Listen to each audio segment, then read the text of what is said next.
নমস্কাৰ আটাইকে স্বাগতম জনাইছো এবি লাইভ 24 লৈ আজি আছিল ADRE Assam direct recruitment exam আৰু এই এক্সামৰ বাবে ৰাতিপুৱা প্ৰায় 9টাৰ পৰা 2টালৈকে প্ৰায় 2টালৈকে ইন্টাৰনেট সেৱা বন্ধ আছিল আৰু এই বন্ধ ইন্টাৰনেটৰ বাবে ইন্টাৰনেট সেৱা অব্যাহত হোৱাৰ বাবে প্ৰতিক্ৰিয়া ব্যক্ত কৰিছে ৰাজ্যৰ দলৰ বিধায়ক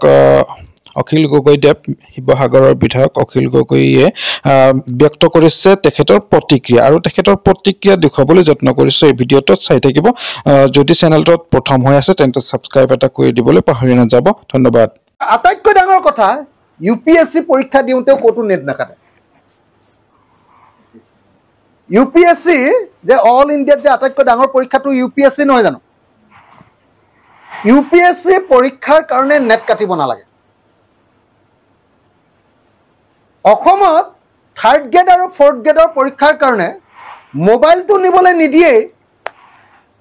তাৰ পাছতো আকৌ নেটটো কাটি দিব লাগে সব 3.5 কোটি মানুহ কি ভয়ংকৰ গৃহ বিভাগ কি একদম দক্ষ গৃহমন্ত্ৰী হয়নে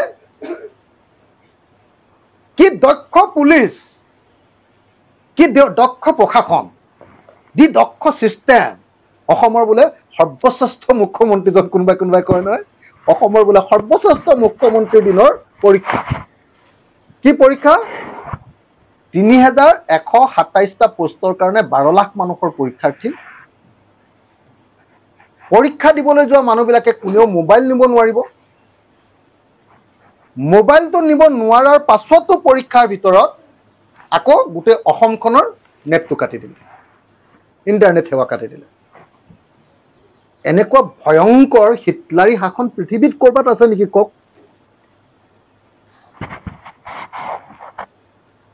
এটা গণতান্ত্ৰিক চেতনাৰ কথা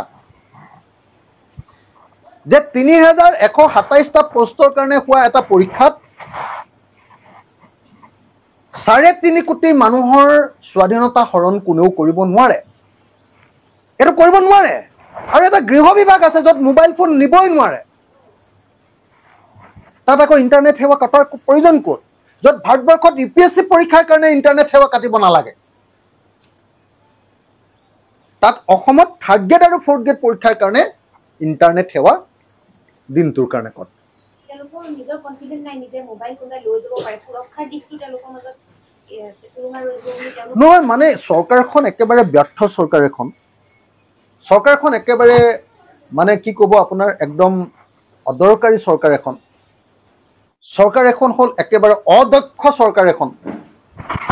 সেই অদক্ষ চৰকাৰখনে নিজৰ দুৰ্বলতা ঢাকিবলৈ দুৰ্বলতা এটা মোবাইলতে ওলাই পৰিব ন কোনোবা মোবাইল লৈ গ'লে এটা গোটেই দুৰ্বলতা ওলাই পৰিব যে এওঁলোক অদক্ষ সেইটো ঢাকিবৰ কাৰণে গোটেই 3.50 লাখ মানুহক গিনিপিক কৰি পেলালে ধন্যবাদ